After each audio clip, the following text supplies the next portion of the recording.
ಘನಲಿಂಗ ರುದ್ರಮುನಿ ಶಿವಾಚಾರ್ಯರು ಪಂಚಪೀಠದೊಳಗೆ ಒಂದಾಗಿರುವಂತಹ ರಂಭಾಪುರ ಪೀಠದ ಸಂಬಂಧ. ಈ ಮಠದ ಇತಿಹಾಸ ಬಹಳ ಅಮೂಲ್ಯವಾಗಿರುವಂಥದ್ದು. ನಾ ಯಾಕೆ ಹೇಳ್ತೀನಿ ಅಂತ ಕೇಳಿದ್ರೆ, ಈ ಮಠ ಒಂದು ಥರ ಬೂದಿ ಮುಚ್ಚಿದ ಕೆಂಡ ಇದ್ದಾಗ ಇದೆ. ಆದ್ರೆ ಬೂದಿ ಮುಚ್ಚಿರುವಂತ ಕೆಂಡವನ್ನ ಆ ಬೂದಿಯಿಂದ ಸರಿಸಿ ಘನಲಿಂಗ ರುದ್ರಮುನಿ ಶಿವಾಚಾರ್ಯ ಶಕ್ತಿಯನ್ನ ಪ್ರಕಟವಾಗಲಿ ಅನ್ನುವಂಥ ಮಾತನ್ನ ಸಂಕಲ್ಪ ಪರಮ ಪೂಜ್ಯರು. ಆ ಸಂಕಲ್ಪ ಈಗಾಗಲೇ ಈಡೇರದೆ, ಇನ್ನೂ ಈಡೇರ್ತದೆ. ಅವರ ಸಂಕಲ್ಪಗಳು ಏನದವ ಅವೆಲ್ಲವನ್ನ ಆತ ಒಳಗೆ ಕೂತು ತಾನೇ ನಡೆಸ್ಕೊಡ್ತಾನೆ ಅನ್ನುವಂಥ ಭಾವನೆ ಅವರಿಗದ. ಅದೇ ನಂಬಿಕೆ ಮನುಷ್ಯ, ಅದೇ ನಂಬಿಕೆ. ಇವತ್ತ ಘನಲಿಂಗ ರುದ್ರಮುನಿ ಶಿವಾಚಾರ್ಯರಾಗಿರ್ತಕ್ಕಂಥವ್ರು ಸಾಮಾನ್ಯರಾಗಿರ್ತಕ್ಕಂಥ ನಮಗನಿಸಬಹುದು, ನಾವು ನಿಮ್ಮಂಗೆ ಬಂದು ಹೋದವರದಾರೆ, ಹುಟ್ಟಿದವರದಾರೆ ಅನ್ನುವಂಥ ಮಾತನ್ನ ಒಂದು ಮಾತನ್ನು ಹೇಳ್ತಾರೆ. ಮಹಾತ್ಮರಾಗಿರ್ತಕ್ಕಂಥವ್ರು, ಸಂತರಾಗಿರ್ತಕ್ಕಂಥವ್ರು, ಶರಣರಾಗಿರ್ತಕ್ಕಂಥವರು ಎಲ್ಲರಂತೆ ಬರರು, ಎಲ್ಲರಂತೆ ಇರರು, ಎಲ್ಲರಂತೆ ಹೋಗರು.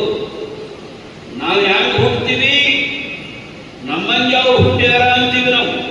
ನಾವು ಹೆಂಗಿದ್ದೀವಿ ಹಂಗ ಇದ್ದು ಅಂತೀವಿ. ನಾವು ಹೆಂಗೆ ಹೋಗ್ತೀವಿ ಹಂಗ ಹೋಗ್ತೀವಿ ಅಂತಾರೆ ನಾವು. ಹಂಗಲ್ಲ, ಮಹಾತ್ಮರ ಬರುವಿಕೆ ಬೇರೆ, ಮಹಾತ್ಮರ ಇರುವಿಕೆ ಬೇರೆ, ಮಹಾತ್ಮರು ಹೋಗುವಿಕೆ ಬೇರೆ. ಪುಣ್ಯದಂತೆ ಬಪ್ಪರು. ಮಹಾತ್ಮರು ಹೆಂಗ್ ಬರ್ತಾರೆ ಈ ಜಗತ್ತಿನಂದ್ರೆ ಪುಣ್ಯದಂತೆ ಬಪ್ಪರು.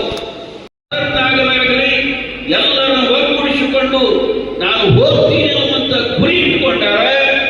ಯಾವ ಕರ್ತೃ ಪುರುಷನಾಗಿರುವಂತ ಯಾವ ಘನಲಿಂಗ ರುದ್ರಮುನಿ ಶಿವಾಚಾರ್ಯ ಆಶೀರ್ವಾದ ಸದಾ ಅವರಿಗಲಾಗುವಂಥ ಮಾತನ್ನ, ಅದು ನಂಬಿಕೆ. ಅದನ್ನೇ ನಾವು ಯಾವಾಗಲೂ ಕೂಡ ಮಹಾತ್ಮರ ಸಂತರನ್ನ ನಮ್ಮ ದೇಶದಂಥದ್ದು ದಿಕ್ಕಿದ್ರೆ ಬಹಳ ಪವಿತ್ರವಾಗಿರುವಂಥ ದೇಶ ಅಂತ ಅಷ್ಟೇ ಅಲ್ಲ, ನಂಬಿಕೆ ಉಳ್ಳ ದೇಶ ಅಂದ್ರೆ ಇದು ನಮ್ಮ ಭಾರತ ದೇಶ. ಇದು ಭಾರತ ದೇಶ ನಂಬಿಕೆಯನ್ನ ಪ್ರಚೋದನೆ ಮಾಡುವಂಥದ್ದು.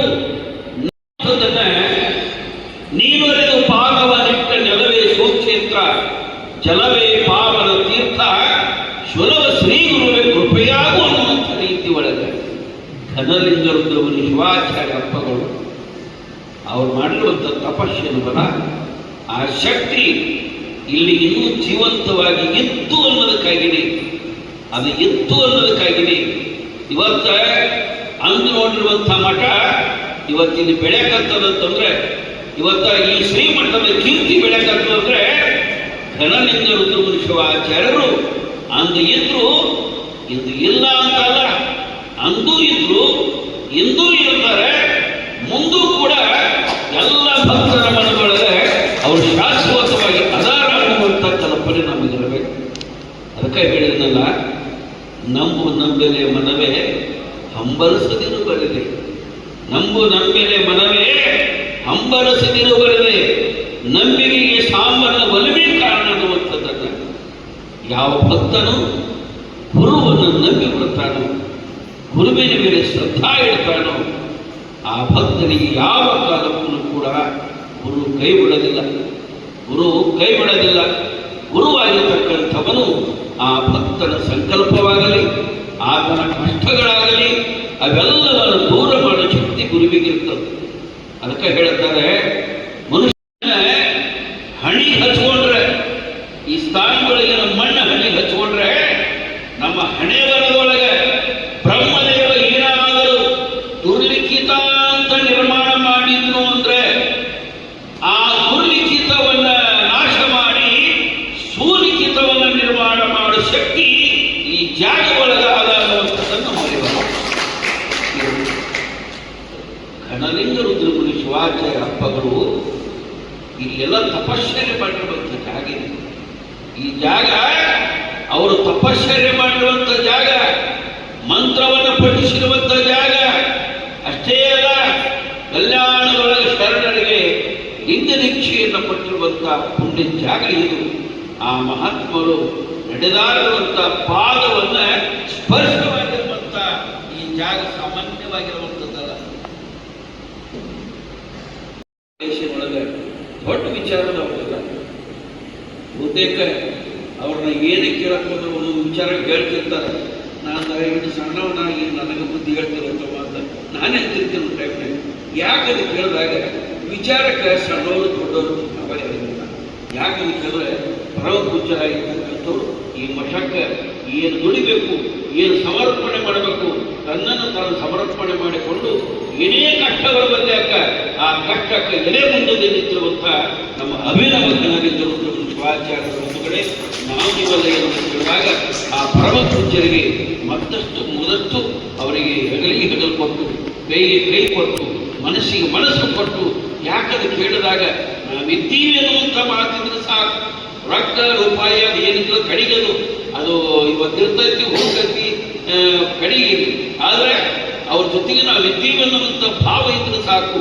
ಅದೇ ಸಂಪತ್ತು ಅವರಿಗೆಲ್ಲ ಅವರು ಇದನ್ನು ಬೆಳೆಸಕ್ಕೆ ಸಾಧ್ಯ ಅದ ಅನ್ನುವಂಥ ಮಾತನ್ನ ಈ ಸಂದರ್ಭದಲ್ಲಿ ಹೇಳುತ್ತಾ ಪರಮ ಪೂಜ್ಯರು ಹೇಳಿದ್ರು, ಈ ವರ್ಷ 6 ಗಂಟೆಯಿಂದ 7 ಗಂಟೆ ನಿನ್ನೆ ಮನ್ನಿ ಮಠ ಅದ ಅಂತನ್ನುವಂಥ ಪ್ರಶ್ನೆ ಇಲ್ಲ. ಇತಿಹಾಸದಲ್ಲಿದೆ, ಇದು ಇತಿಹಾಸದ. ಈ ಇತಿಹಾಸವನ್ನ ನಮಗೆ ತೆರೆದು ನೋಡಕ್ಕಾಗವಲ್ಲಟ್ಟೆ. ಇತಿಹಾಸವನ್ನು ತೆರೆದು ನೋಡಕ್ಕಾಗವಲ್ಲ. ಅದು ತೆರೆದು ನೋಡಬೇಕು ಅನ್ನೋದಕ್ಕಾಗಿಯೇ ಪರಮ ಪೂಜ್ಯ ಅಪ್ಪಗಳಾಗಿರ್ತಕ್ಕಂಥವರು ಇವತ್ತಿನ ದಿವಸ ಈ ಶ್ರಾವಣ ಮಾಸದೊಳಗೆ ಘನಲಿಂಗ ರುದ್ರಮುನಿ ಶಿವಾಚಾರ್ಯರ ಉಪನ್ಯಾಸ ಆಧ್ಯಾತ್ಮಿಕವಾಗಿರುವಂಥ ಕಾರ್ಯಕ್ರಮವನ್ನ ಉಪನ್ಯಾಸ ಕಾರ್ಯಕ್ರಮ ಇಟ್ಕೊಂಡರಲ್ಲ, ಬಹಳ ಸಂತೋಷವಾಗಿರುವಂಥದ್ದು. ಎಲ್ಲನೂ ಹೇಳಿ ಬೇಡದಂಗಿಲ್ಲ. ಆದರೆ ಘನಲಿಂಗ ರುದ್ರಮುನಿ ಶಿವಾಚಾರ್ಯರ ಬದುಕಿನ ಹಂದರ ಏನಿತ್ತು, ಅವರ ಮಾಡಿರುವಂಥ ಕಾರ್ಯಗಳು ಏನಿತ್ತು, ಇವತ್ತು ಇತಿಹಾಸ ಪಟ್ಟುಗಳಿಗೆ ಹಂಗ ಕೂತಾವ, ಬೂದಿ ಮುಚ್ಚಿದಂಗಾಗ್ಯಾವ. ಆ ಬೂದಿ ಮುಚ್ಚಿರುವಂಥ ಘನಲಿಂಗ ರುದ್ರಮುನಿ ಶಿವಾಚಾರ್ಯರ ವಿಚಾರಗಳನ್ನ ಇವತ್ತು ಪರಮ ಪೂಜ್ಯರು ಆ ಬೂದಿಯನ್ನು ಸರಿಸಬೇಕಾಗ್ಯದ. ಅದನ್ನು ಸರಿಸಿ ಜನರಿಗೆ ಬೆಳಕನ್ನು ಕೊಡಬೇಕಾಗ್ಯದ. ಆ ದಿಶೆಗಳ ಪರಮ ಪೂಜ್ಯ ಅಪ್ಪಗಳ ಸಂಕಲ್ಪ ಬಹಳ ದೊಡ್ಡದ. ನೀವು ಅನುಭವ ಮೂರ್ತಿ ಸಾಣದ ಕೀರ್ತಿ ತೋಡ್ದದ ಖರೆಯದ. ಆ ಮೂರ್ತಿಗೆ ನಾವೆಲ್ಲರೂ ಸಹಕಾರ ಬೇಕಾಗ್ಯದ, ನಮ್ಮೆಲ್ಲರೂ ಸಹಕಾರ ಬೇಕಾಗ್ಯದ. ಇವತ್ತು ನಾನು ಸುಳ್ಳು ಹೇಳೋದಿಲ್ಲ. ಪರಮ ಪೂಜ್ಯರಾಗಿರ್ತಕ್ಕಂಥವ್ರು ಯಾವಾಗಲೂ ಫೋನ್ ಹಚ್ಚಿ ಮಾತಾಡ್ತಿರ್ತೀವಿ. ಅವರ ಮನೋಭೂಮಿಕೆಯನ್ನು ಕೇಳಿದಾಗ ಈ ಮಠದಿಂದ ನಾನು ಶ್ರೀಮಂತನಾಗಬೇಕಂತಿಲ್ಲ. ಅವರಲ್ಲಿ ಈ ಮಠದಿಂದ ನಾನೇನಾದರೂ ಗಳಿಕೆ ಮಾಡಿ ಇಟ್ಕೋಬೇಕನ್ನುವಂಥದ್ದಿಲ್ಲ. ಹಿಂಗೇನೋ ಬರ್ತದೆ, ಹಿಂಗೇನೋ ಮಾಡ್ತಿರ್ತಾರೆ, ಹಿಂಗೇನೋ ಬರ್ತದೆ, ಹಿಂಗೇನೋ ಮಾಡ್ತಿರ್ತಾರೆ. ಇವತ್ತು ಈ ಶ್ರೀಮಠವನ್ನು ಇವನ್ನೆಲ್ಲ ಬೆಳಿಬೇಕಾಗಿದ್ರೆ ಹನಿ ಹನಿ ಕೂಡಿಸಿ, ತೆರಿ ಕೂಡಿಸಿ ಇದನ್ನೆಲ್ಲವನ್ನ ಮಾಡಕಂತಾರೆ ತಿಳ್ಕೊಂಡು ಇಷ್ಟೆಲ್ಲ ಆಗಲಕ್ಕಂತಾರೆ. ಪರಮ ಪೂಜ್ಯರಾಗಿರ್ತಕ್ಕಂಥವ್ರು ಇನ್ನೊಂದು ಭೂಮಿಕೆಯದವ್ರು ಏನದು ಕೇಳಿದಾಗ ಯಾರೇ ಭಕ್ತರು ಕರಿಬೇಕಾಗ, ಬಡವರೇ ಕರಲಿ, ಶ್ರೀಮಂತರೇ ಕರಲಿ, ಅವ್ರು ಏನು ಕೊಡ್ತಾರೋ ಏನು ಬಿಡ್ತಾರೋ ಯಾವುದು ವಿಚಾರ ಮಾಡಂಗಿಲ್ಲ. ಅವ್ರ ಕರೆದ ಡೇಟಿ ಕಾರ್ಯ ಇದ್ರೆ ಬರ್ತಿರುತ್ತೆ, ಹೋಗೇ ಬಿಡ್ತಾರೆ. ಯಾಕಂತ ಕೇಳಿದಾಗ ಪರಮ ಪೂಜ್ಯರಲ್ಲಿ ವಯಸ್ಸು ಸಾಣ್ತದ, ಆದ್ರೆ ಅವ್ರ ವಿಚಾರಗಳು ಭಾಳ ದೊಡ್ಡದ. ವಯಸ್ಸು ಸಾಣದಲ್ಲ, ವಿಚಾರ ಭಾಳ ದೊಡ್ಡದಲ್ಲ. ಆ ಸಣ್ಣ ವಯಸ್ಸಿನೊಳಗೆ ಇಷ್ಟೆಲ್ಲ ಮಾಡ್ಕೊಂಡು ಬರ್ಬೇಕಾಗಿದ್ರೆ ಸಾಮಾನ್ಯವಾಗಿರುವಂಥದ್ದಲ್ಲ. ನಿಮಗೊಂದು ಮಾತು ಹೇಳ್ತೀನಿ, ನಾವು ಸ್ವಾಮಿಗಳ ಹೆಸರು ಹೇಳೋದಿಲ್ಲ. ಮಾನ್ಯ ರಾಯಚೂರ್ಗೂ ಹೊಂಟಿದ್ದೇವೆ.